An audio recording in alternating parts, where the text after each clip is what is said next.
송은재TV 시작하겠습니다. 오늘은 부산 이야기부터 시작을 할까 합니다. 어제 부산이 발칵 뒤집어졌습니다. 윤석열 대통령 때문입니다. 2030 세계박람회 부산에 유치를 해야 하는데 지금 실사단이 와 있습니다. 실사단의 저녁 만찬 자리에 윤석열 대통령이 깜짝 등장했습니다. 윤석열 대통령이 그 전에 부산에서 또 전국의 17명의 시도지사를 모두 모아서 개최한 중앙지방협력회의도 열었습니다. 그리고 실사단 만찬 자리에 깜짝 참석을 했고, 이 실사단과의 만찬 이후에는 해운대의 한 횟집에서 일광수산 횟집이라는 곳입니다. 또 뒤풀이까지 했다. 거기에는 한동훈, 장제원 모두 참석을 해서 눈길을 끌었습니다. 윤석열 대통령이 먼저 부산을 어제 깜짝 방문한 것은 어쩌면 당연한 일이고 꼭 갔어야 될 일이다. 이 실사단을 청와대 상춘제에서 일단 실사단이 첫 왔을 때 만찬을 또 했습니다. 환영 만찬을. 어제는 환송 만찬이었습니다. 오늘 실사단이 떠나니까. 세계박람회, 2030 세계박람회. 많은 분들이 제가 이걸 송은재TV를 통해서 한번 소개를 해드렸습니다. 이 실사단이 와 있을 때 가장 중요한 것이 기준이 여러 가지가 있습니다. 이 평가를 하는데 오는 11월 결과가 발표가 됩니다. 우리와 사우디아라비아의 경쟁인데 지금은 반반이다. 처음에는 사실은 윤석열 정부가 첫 출범할 때는 우리가 도저히 어려운 상황이었습니다. 오일머니의 위력 이런 걸로 10% 가능성 이랬는데 지금은 반반이다라는 걸로 끌어올렸습니다. 윤석열 대통령이 앞장섰고 삼성, 현대 모든 기업들이 나서서 지금 돕고 있습니다. 전 국민들의 관심이 필요하다는 것이 이 실사단의 이 채점의 기준에 가장 중요한 것이 국민들이 얼마만큼 이 호응을 하느냐, 성원을 보내느냐. 이게 지금 세계 행사에서는 굉장히 중요한 것이지 않습니까? 그런데 많은 국민들이 아직 세계박람회가 뭔데 요즘 곳곳에서 열었다라고 하면 박람회고 엑스포인데 뭘 그걸 그렇게까지 윤석열 대통령이 어제 이것만은 놓칠 수가 없다. 2030 부산 세계박람회 이건 우리가 놓칠 수가 없다. 이 경제적인 효과와 국가 나라 전체에 미치는 발전 잠재력 이 어마어마한 것을 이 기회를 놓칠 수가 없다. 왜 대통령이 저렇게까지 매달리느냐 이렇게 생각하실 수가 있는데 이게 우리나라에서는 처음 열리는 겁니다.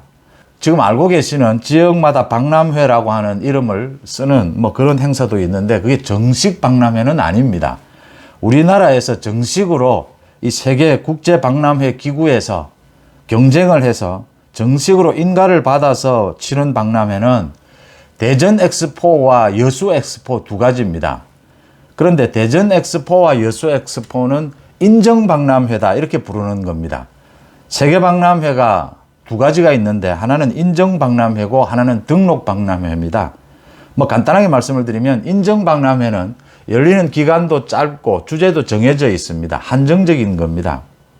그런데 등록박람회는 기간도 길고 어떤 주제로든 열 수가 있는 겁니다. 그래서 세계박람회다, 월드엑스포다라고 했을 때는 이 등록박람회를 이야기합니다. 이건 5년마다 전 세계에 돌아가면서 열리는데 우리나라에서 아직 한 번도 열린 적이 없습니다. 그래서 흔히 세계적인 국제 행사라고 할 때 월드컵, 올림픽, 그 다음에 이 월드 엑스포, 세계박람회 이 세 가지를 꼽습니다. 이걸 우리가 처음으로 한번 열어보자. 우리가 월드컵도 열었고 올림픽도 개최를 했다. 그런데 세계박람회는 아직 열지를 못했던 겁니다. 그래서 이번에 한번 열어보자. 부산에 한번 열어보자. 그랬는데 윤석열 대통령이 이 부산의 수군 사업이니까 부산만이 아니죠. 우리나라 전체의 수군 사업이죠. 기업에 미치는 영향 어마어마합니다. 윤석열 대통령이 지원하겠다라고 한 이후에 정밀한 검토를 거쳤습니다. 그런데 한번 해볼만 하다. 도전해볼만 하다. 사우디와의 경쟁인데 오는 11월 결정이 됩니다. 오는 11월 당연히 부산 엑스포 유치에 성공을 해야 하고 그럴 가능성 낮지만 만약 실패한다면 이 세계박람회는 이번만이 아니고 다음에 또 도전해야 합니다. 그러니까 언젠가는 우리가 열어야 하는 행사입니다. 세계 행사입니다. 월드컵, 올림픽, 세계박람회. 세계박람회는 한 번도 연 적이 없습니다. 그래서 윤석열 대통령이 어제 이것만은 우리가 가져와야 된다. 이건 우리가 한번 열어야 된다. 해운대에 있는 누리마루라고 하는 하우스입니다. 기억하시면 노무현 정부 때 에이펙 정상회의를 열었던 곳입니다. 그래서 그 풍광도 뭐 세계 정상회의를 연 곳 가운데 에이펙 회의 가운데 최고로 풍광이 좋다. 거기서 보면 해운대 전경을 비롯해서 광안대교까지 굉장히 눈맛이 좋은 곳입니다. 그곳에서 어제 만찬을 했는데 환송 만찬을 했는데 윤석열 대통령이 깜짝 나타났다. 그 전에 17개 시도지사를 또 윤석열 대통령이 부산 백스코입니다. 백스코에서 모두 모여서 회의를 가졌습니다. 이건 지금 부산만의 행사가 아니다. 전국적인 행사고 국가 전체가 나서야 할 행사다. 이제 이 실사단과의 만찬, 실사단이 굉장히 만족해 했다라고 합니다. 뭐 엑셀런트 인사가 계속 나왔고 어제는 광안대교에서 그 유명한 불꽃축제죠. 이 서울 여의도에서도 불꽃축제가 열립니다. 장관이죠.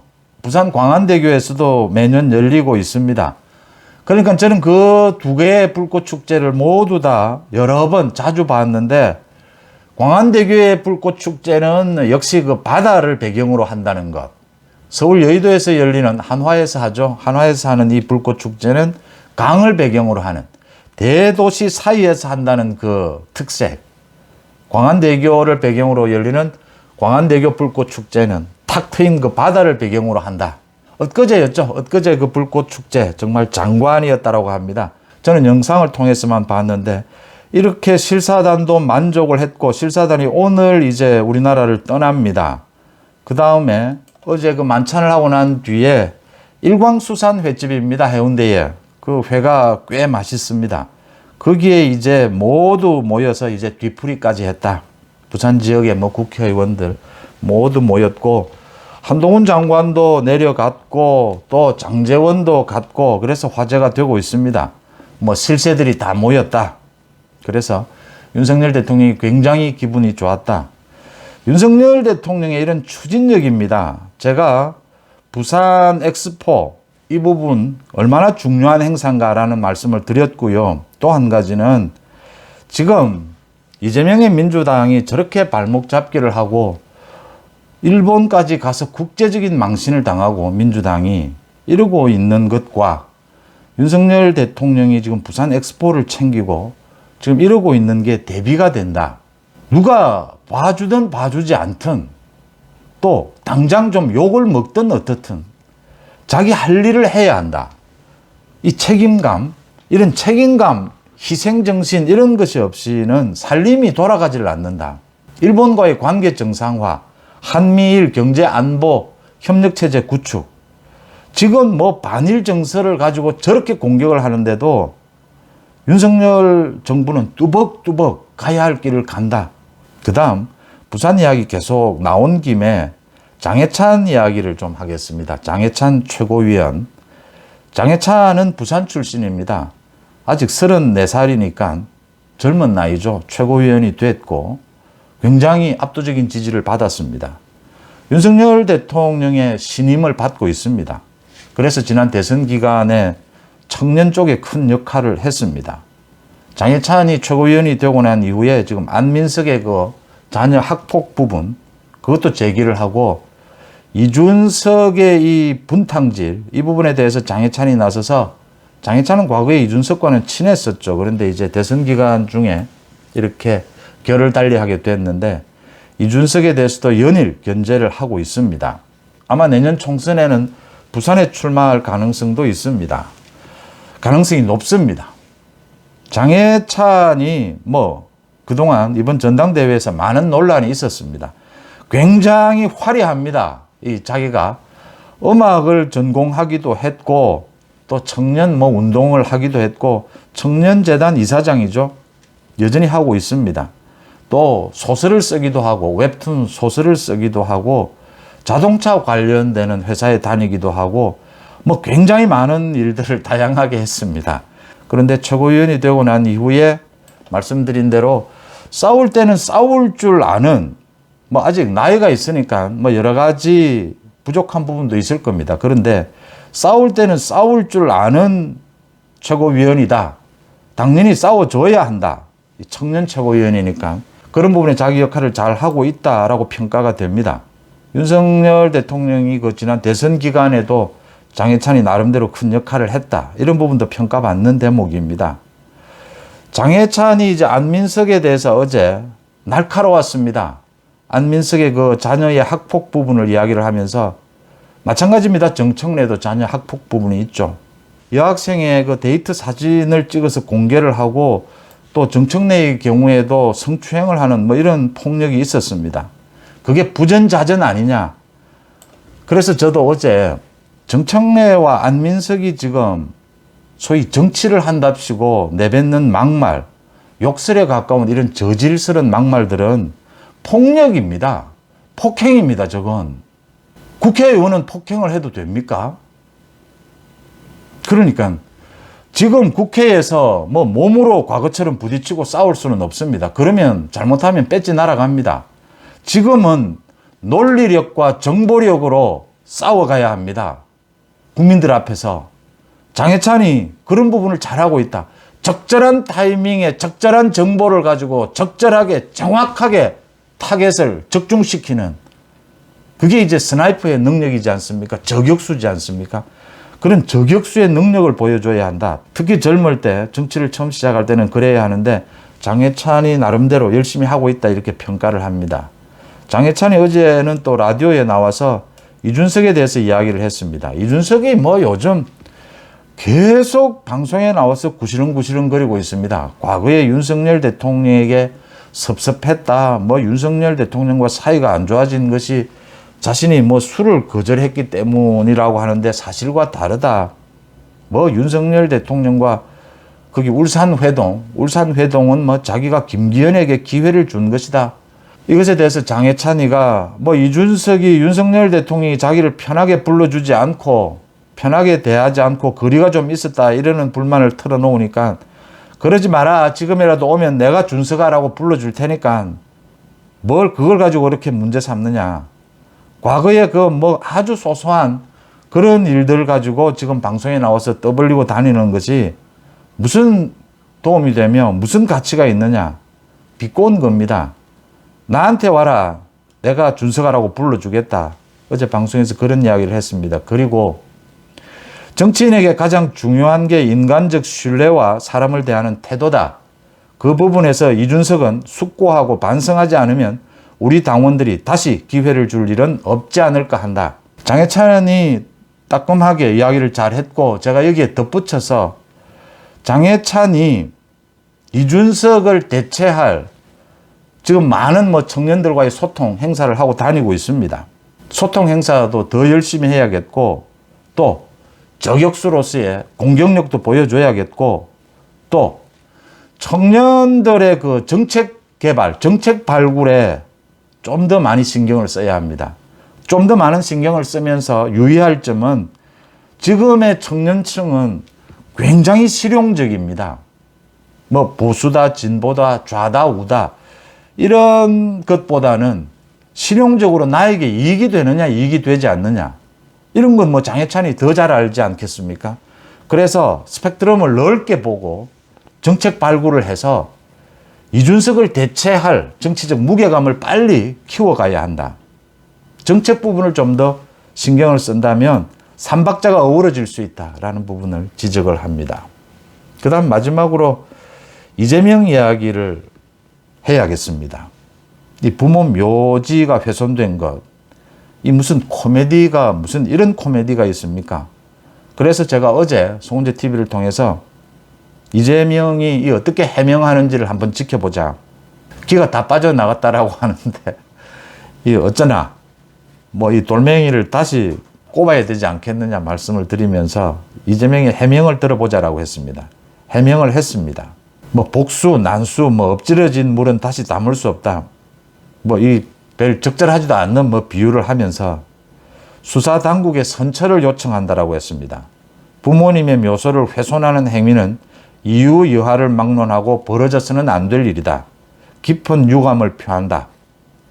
계속 그 자세를 유지하고 있습니다. 난동을 부렸던 그 자세를 유지하고 있습니다. 그러면서 악의가 없었던 것 같다. 지금 이재명의 문중에서 지금 이런 일을 했다라는 것 아닙니까? 이재명 모르게. 악의가 없었던 것 같으니까 선처를 바란다 이랬습니다. 강진에 있는 그 돌을 가져와서 기 보충 작업을 했다. 자신의 문중에서 했다. 이재명이 이런 해명을 하는 것은 한 번 더 난동을 부리고 한 번 더 국민들을 조롱하고 무시하는 일입니다. 지금 국민들이 이재명에게 묻고 있는 지점은 정말 이 김의겸의 가짜뉴스와 같은 겁니다. 전화 한 통이고 확인해보면 금방 드러날 일을 왜 그렇게 서둘러 난동을 부렸느냐라고 하는 겁니다. 자신의 부모 묘지가 훼손이 됐습니다. 어마어마한 일이죠. 그러면 자신의 그 문중에 그 주변에 동네가 있지 않습니까? 문중 사람들이 살고 있다지 않습니까? 확인해 보는 겁니다. 이게 뭐냐? 주술 관계되는 사람들이 전국에 많이 있습니다. 전화 한 통하면 확인이 되는 겁니다. 이런 것이 나왔는데 이게 뭘 의미하는 거냐? 금방 사실이 드러날 것을 지금 SNS에 난동을 부리고 봤습니다. 그러니까 자작극이라는 이야기가 나오는 겁니다. 이 경솔한 태도에서 읽을 수가 있는 겁니다. 이재명이 무엇을 노렸는가를. 그 당시에 이재명은 자신에 대한 체포동의안, 국민들의 따가운 시선을 받고 있을 때입니다. 자신의 측근인 비서실장이 스스로 목숨을 끊었을 때입니다. 읽을 수 있는 대목이지 않습니까? 옳다구나. 이거 좋은 소재다. 문제를 일으키자. 그래서 이재명, 정청래 모두 나서서 흑주술이다. 어떻게 이런 짓을 할 수가 있느냐. 여권을 향해서 모두 가짜뉴스를 퍼부었습니다. 그런데 알고 보니까 이재명 자신이 한 일입니다. 이재명이 이것을 몰랐을 수가 없습니다. 이 기간에. 이재명이 경북 이 봉화에 가서 자신은 고향이다. 자신은 경북 태생이다. 그 동네 사람들과 연락을 하고 있을 것 아닙니까? 문중 사람들과 연락을 하지 않습니까? 묘지가 그렇게 되어 있다면 확인부터 해야 되는 일이고 금방 확인이 될 수 있는 문제입니다. 왜 이재명은 이걸 확인하지 않았을까요? 왜 난동부터 부렸을까요? 그리고는 어제 해명이랍시고 올리는데 국민들은 그 지점을 보고 있는데 왜 그렇게 경솔했느냐? 자작극 아니었느냐? 왜 그렇게 난동을 부렸느냐를 묻고 있는데 여전히 지금 선처를 바란다라고 하면서 그러면서도 여전히 묘지를 훼손하는 일이 있어서는 안 된다. 넘어가자 이 소리입니다, 지금. 요즘 여론조사에서 다음 총선에서 어느 쪽을 찍을 것이냐, 민주당을 찍을 것이냐, 국민의힘을 찍을 것이냐, 많은 이야기도 나오고, 다음 총선이 윤석열 정부 심판이냐, 이재명 민주당 심판이냐, 한미일 관계도 마찬가지고 여러 가지 책임감 있는 국정 수행에 이제 결과물들이 나오게 되면서 총선의 분위기는 많이 달라질 것이고, 이재명의 민주당을 심판하지 않고 무엇을 심판할 수 있습니까? 송은재TV 마칩니다. 고맙습니다.